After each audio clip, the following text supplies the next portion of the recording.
Alikho elishona lingenazo ezalo yamkela ke nazi ezihamba phambili namuhla. AbakwaButhelezi bahalalisele undunankulu kaZulu. LMK linikele ngendlu koNtulayo kanti kuvulwe kabusha isikole eNquthu.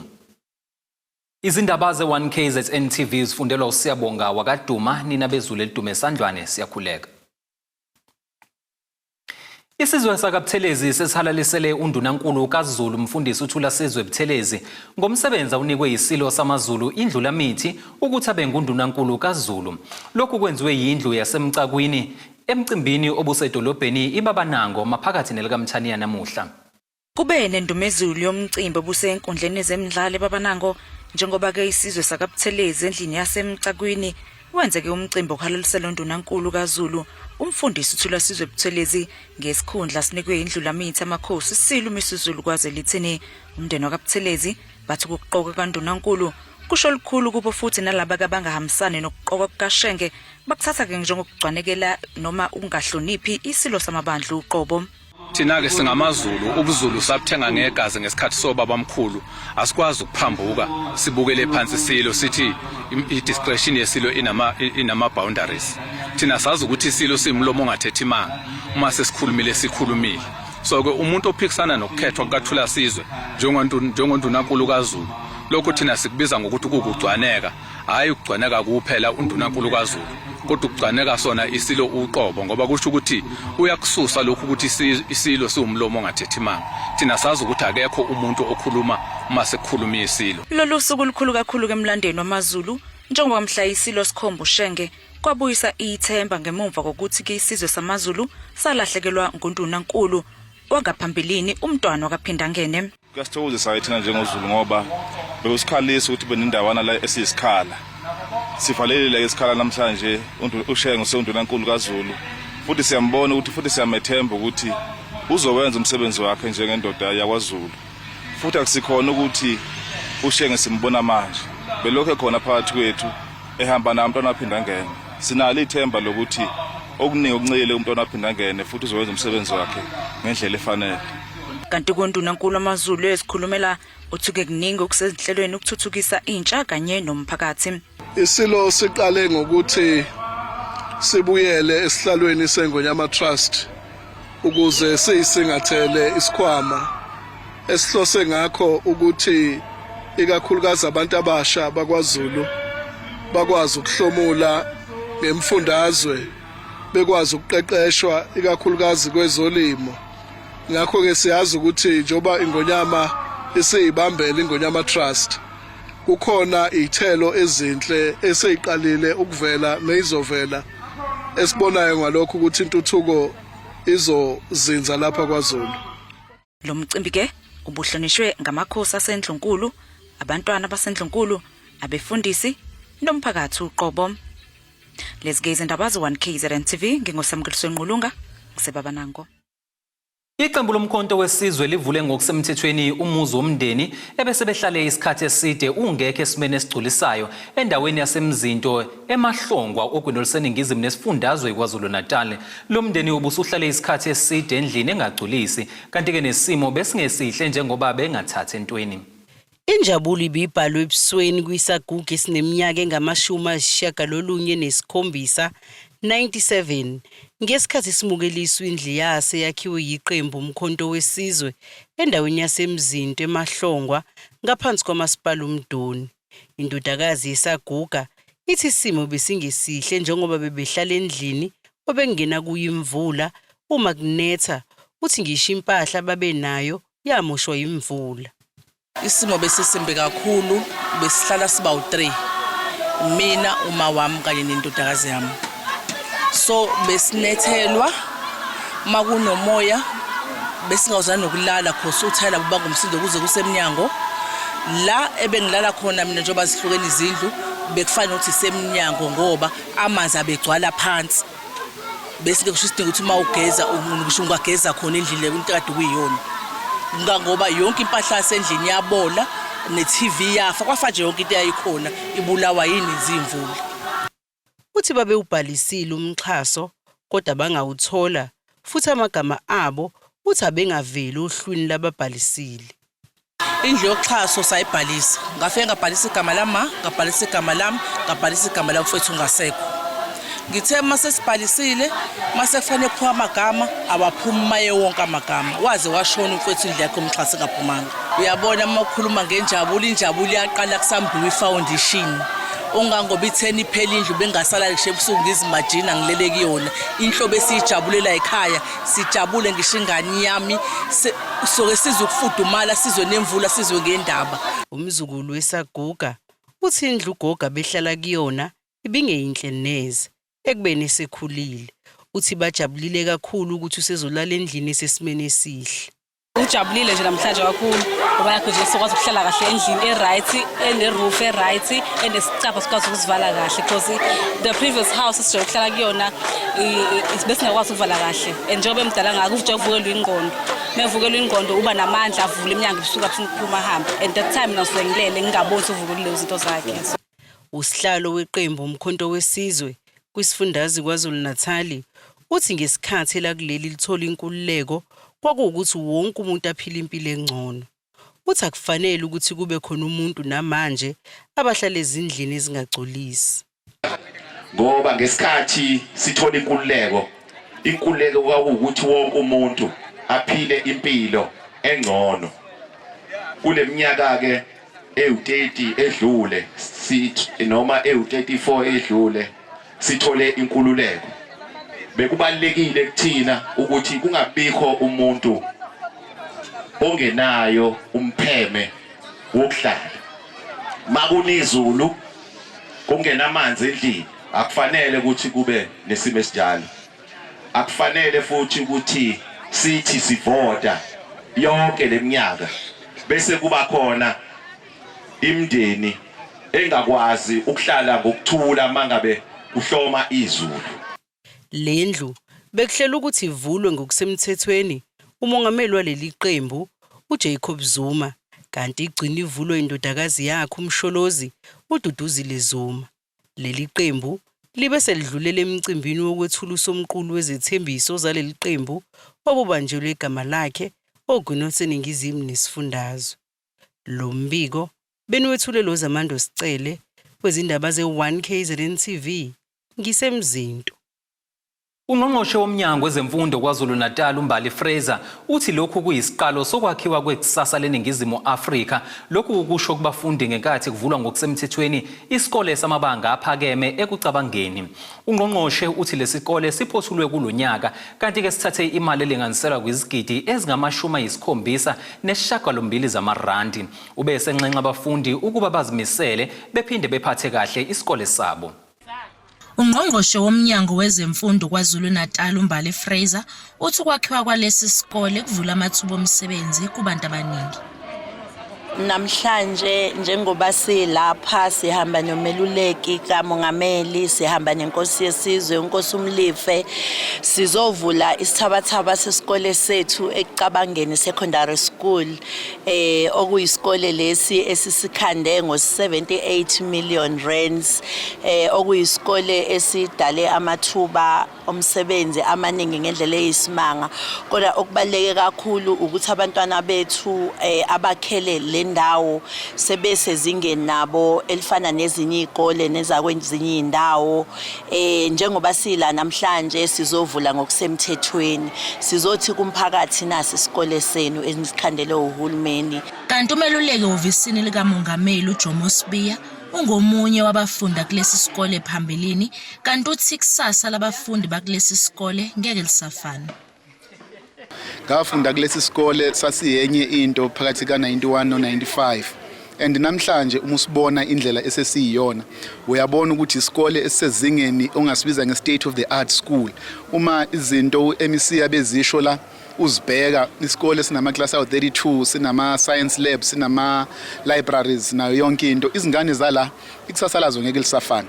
Uhulumeni uzishintshile izimpilo zabantu bakithi ngokushintsha ikusasa lalezi zingane ngoba isikole uma sikule level esikuyona kusho ukuthi izingane kuzoba lula ukuthi zikwazi ukuperforma.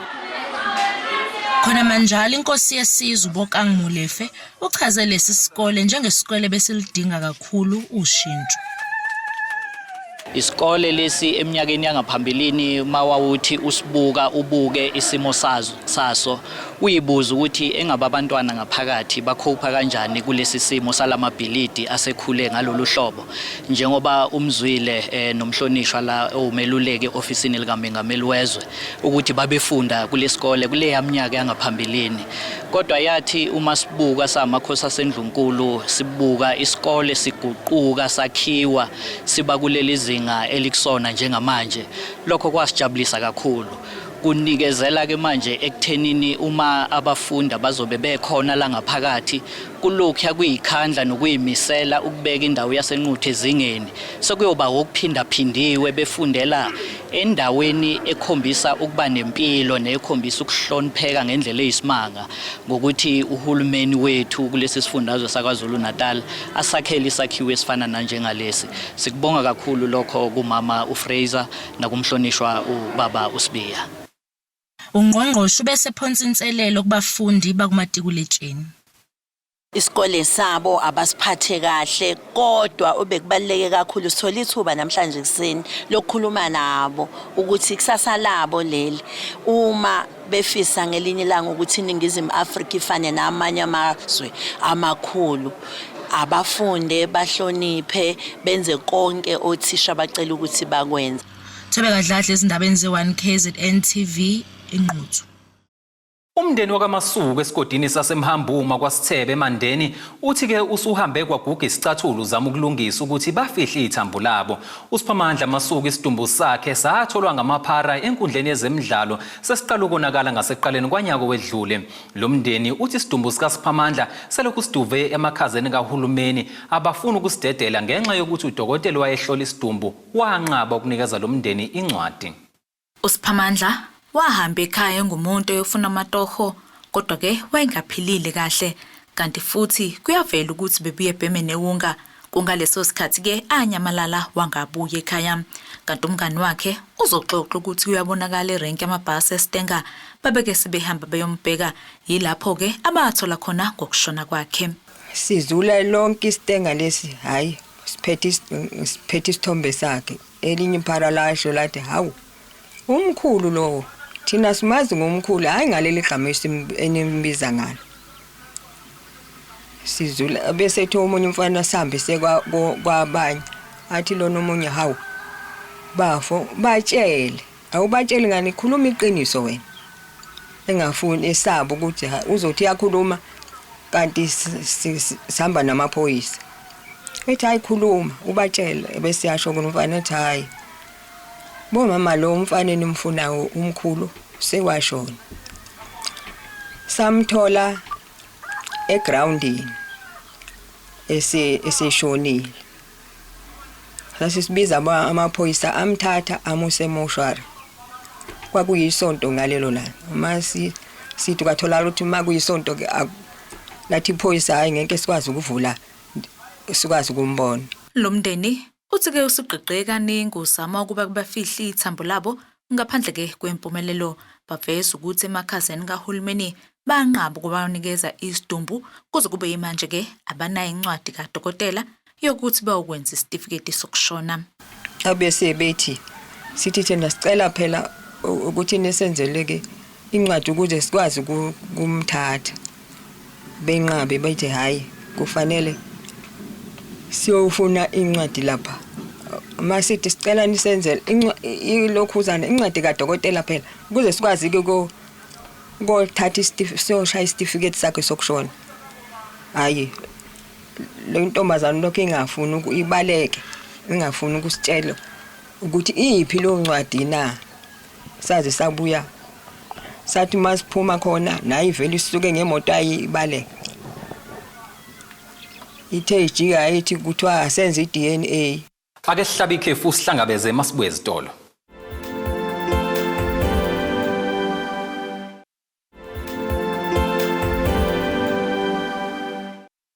Siyakubingelela siyakwamukela mongabe usanda kubukela izindaba zethu nazi izihloko ezihamba phambili namuhla. AbakwaButhelezi bahalalisele undunankulu kaZulu. MK linikele ngendlu kontulayo kanti kuvulwe kabusha isikole eNquthu. Umnyango wezamaciko nesintu KwaZulu-Natal uhloniphe ijaji eselithathe umhlala phansi uMjabuliseni Madonda. uMadonda uthathe umhlala phansi eseyisekela likaJami Mongameli enkantolo ephakeme KwaZulu-Natal. Kanti uhlonishwe emcimbini ishaya ingoma obuhlanganisa amagidangoma aqhamuka kuzo zonke izinkalo zalesifundazwe. Ungqongqoshe kulomnyango uDkt Ntuthuko Mahlaba uthi uMadondo wabambe iqhaza elikhulu endimeni yezomthetho. Abeshiyelana inkundla amagidangoma kunuka imbadada emncintisaneni kaMafunza eMgungundlovu. Lo mcimbi waminyaka yonke ubuhlukile kulonyaka njengoba umnyango wezobuciko namasiko KwaZulu-Natal bewuhlonipha isekela Judge Mongameli uMjabuliseni Madondo. uMadondo ongiyena umsunguli walomcimbi uthi waqala ngonyaka ka1993. Mina ngaqala ngo93 kodwa ngase ngihlangana ke nabanye onkosi Mlaba nonkosi Khuzwayo kwaze kofika kwaNibela kwaqhamuka noCibano waseBumbuni. Sikhulisa ke ukuthi igcwale eKwaZulu-Natal yonke.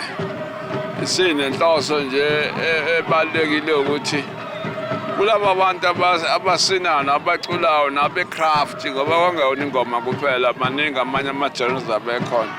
Kodwa bakwazi ukubeka isinkwa etafuleni lengane zabo. Okwesibili sisuse intsha ekutheni ingadlali idakamizwa nokuthi ingene ebugebengweni obuhlokahlukene lokukhulelwa kwengane zencane. uMadondo uthi kuyintokozo ukuhlonisha kwakhe kepha uyafisa ukuheha abanye abaxhasi. Ngathi ke umnyango wa-Arts and Culture lo sakhe sizwe bahlonipha phela igalelo lami engilenzile njengoba ngithi ngiqale ngo93 njengamanje ngithi ubani 2024 cishe sekula ko31 years ngikule ndima lomsebenzi nokuba bona bakubonga igalelo lami kodwa kunesikhalo ngoba kukhona la ngafikanga khona kahle njengokuthi laba bantu abazibandakanya nalomculo bakwazi ngempela ukuziphilisa babe bancane abafikile kuleyo ndima. Namanje ngisafisa nje ukuthi uma kungakhona ongalula isandla bese sibenza ngempela ukuthi leso sifiso sifezeke. Ngathi noma sengilala ngilale umoya wami onelisekile ukuthi ngikwenzile lokho nganginike umdali ukuthi ngikwenzele isizwe sakithi. Ungqongqoshe kulomnyango uDkt Ntuthuko Mahlaba uthi likhulu igalelo likaMadondo. Kuzombonga simbungaze ngengoma ayiqala. Siyazi ukuthi wayiqala kunzima. Khona indawo bekungangeni kuzo kungahambeki kodwa ngenxa ukuthi abantu bakwazi ukuhlanganiswa ingoma bahlangene namhlanje ubona bejabule. Akekho kuzomunye ukuthi usukaphi kodwa bonke into abayizele ukuzojabula bebona impela kukhumuka imbadada sala phansi. Into esijabulisa kakhulu ke leyo uma sikhumbula kahle ukuthi ngama-90s khona le ndawo esikuyo kwakwaba nento esithi 7 days war la khona kwadisplace kakhona over 20,000 yabantu kodwa namhlanje abantu sebeyakwazi ukuhlala kanje bengathukile bejabule babumbane. uMahlaba uthi kubalekile ukuhlonipha umuntu esaphila. Ibaleke kakhulu lento ngoba isikhathi esiningi siyaye umuntu simkhumbule sesiyokhuluma esengasekho emhlabeni. Into enhle uJudge Madondo into enjengalena iqale esewumfana elusikomo iqale eMsinga la khulele khona azayelwe khona nakhona namhlanje ingoma ikhona endaweni yasemachulwini seziye ngenxa yeqhaza lakhe uyibona nakugoli sikhona ingoma leyo. uMahlaba uphethe wathi wonke amagidangoma angenele lo mncintiswano azogoduka nokuthile emgodleni wawo. Ezindabeni za1KZN TV uAyanda Dube ngwamafunze eMgungundlovu. Ukwanda kwesibalo sentshe efunde yagogoda kepha ebhuquza emakhaya ngenxa yokwesela amathuba omsebenzi sekholele ekutheni kuqiniswe imikhankaso yokuhlinzeka ngolwazi ngemkhakha yezemfundo edingekayo futhi namathuba amahle omsebenzi ukuqeqeshwa kwamakhono ehlukene kanye nokunye. Intshe yakhele izindawo ezingaphansi kamasipala kaDukuza ihlinzekwe ngolwazi kanye nosizo oluthinta ke ukuphatha kwezezimali. Baphume ngobuningi abafundi bezikole zamabanga aphezulu ngaphansi kamasipala wesifunda iLembe ukuzocosha ulwazi oluthinta imikhakha yahlukene yemfundo engababeka ethubeni lokuthola imisebenzi edingeka ezimakethe. Ungqongqoshe wezezimali esifundazweni uthi ke bazama nokusiza labo asebevele bekhethe imikhakha engenawo amathuba omsebenzi. Ake sizo expose abantwana kuma various careers that are being offered at a tertiary education level. Ngoba abantwana bethu bagcina umuntu esefunda into engeke izimlekelele ngalutho uma esemdala. So kungcono babe exposed to ama careers amaningi so that umuntu akwazi ukuba ne choice a wide ezokwenza ukuthi athathe an informed decision. They are very happy kule program yethu.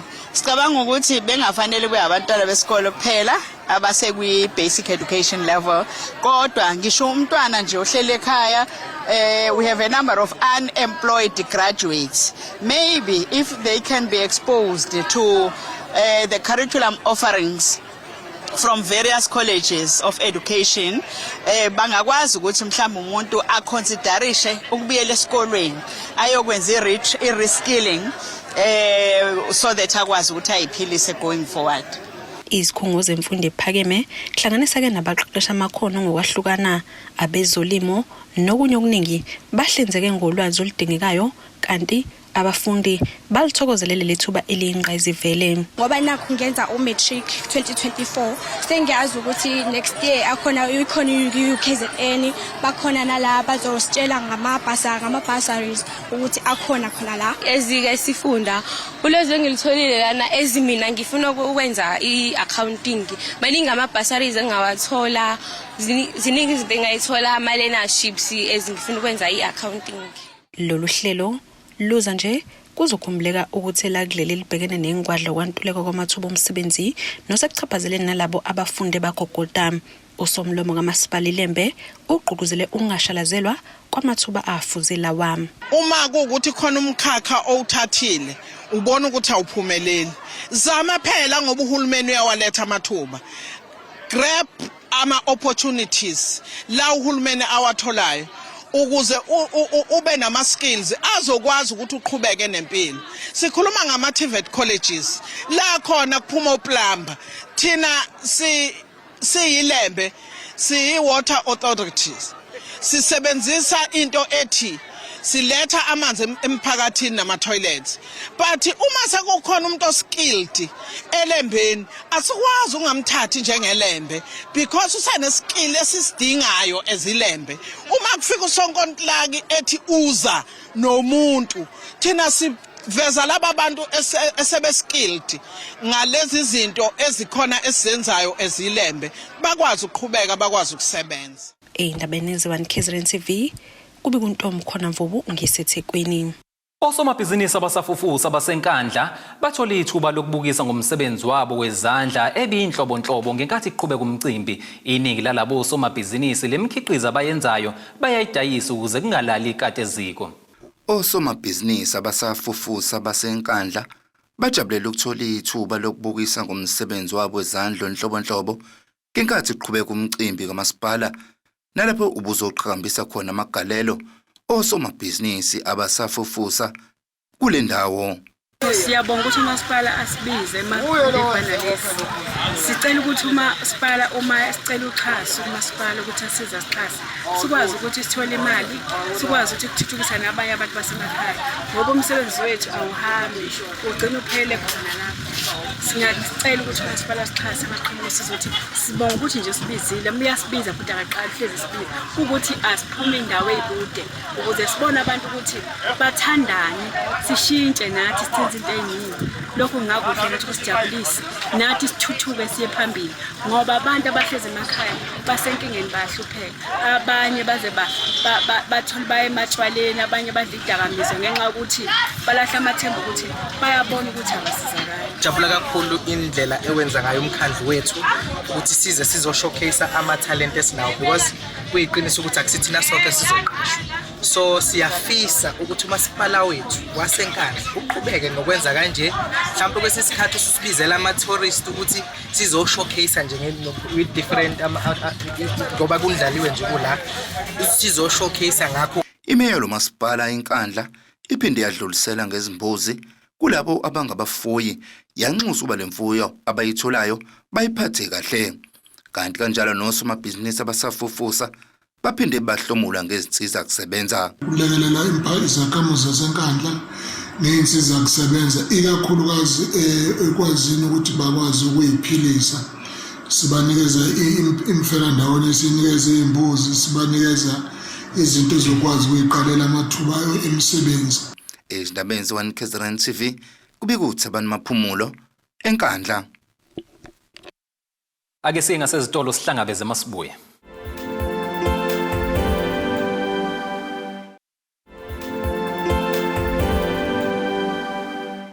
Asibingelele siphinde sikwamukele mongabe usanda kubukela izindaba zethu nazi izihloko ezihamba phambili namuhla.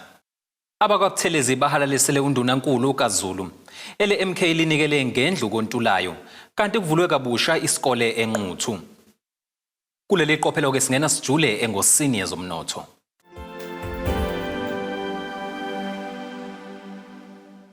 Irandi lakuleli zimakethe ezivaleli u-18.63 maliqhathaniswa nedola laseMelika libe u-20.20 maliqhathaniswa ne-euro lase-Europe liphinde libe u-23.57 maliqhathaniswa nopondo waseBrithane. Igolide ke lona lingu-$2,296.69 i-ounce kuthi uwele ongahluziwe ube u-$89.35 umphongolo.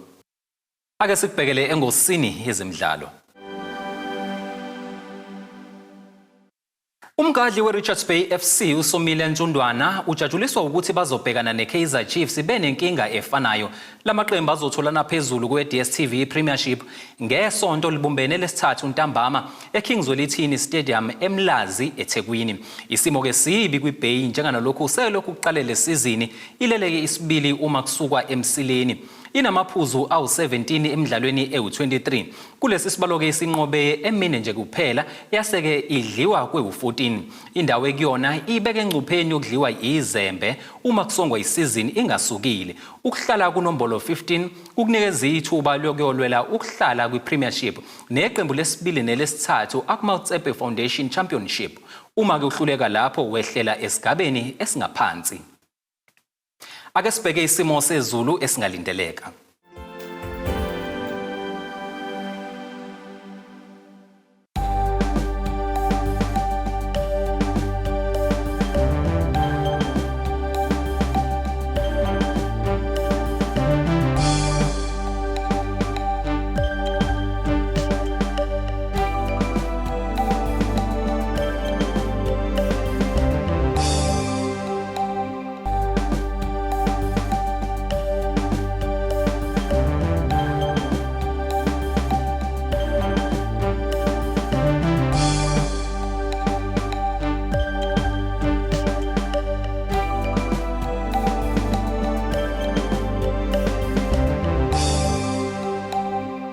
Zulomnyama ondlela zimhlophe siyaziguqisa besikuphathele zona namhlanje sihlangabeze noma kanjani futhi ngesikhathi esilandelayo.